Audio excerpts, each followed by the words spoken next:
अस्सलाम वालेकुम नाजरीन, आप देख रहे हैं KTV HD न्यूज़ और मैं हूं आपके साथ नीलम नवाब।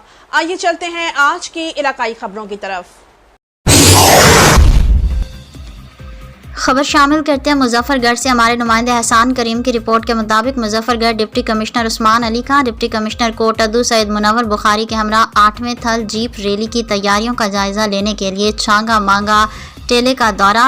डिप्टी कमिश्नर ने 8वें थल जीप रैली के लिए किए जाने वाले इंतजामात का जायजा लिया। असिस्टेंट कमिश्नर कोट अद्दू असगर इकबाल और दीगर महकमों के अफसरान भी हमरा थे। थल जीप रैली प्रोग्राम को कामयाब बनाने के लिए तमाम महकमे भरपूर कोशिश करें।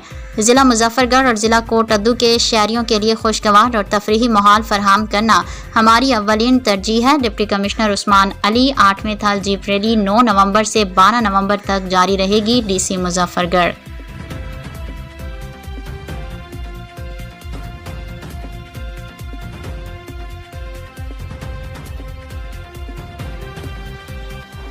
नाजरीन, मजीद खबरों और अपडेट्स के लिए देखते रहिए KTV HD न्यूज़ पाकिस्तान।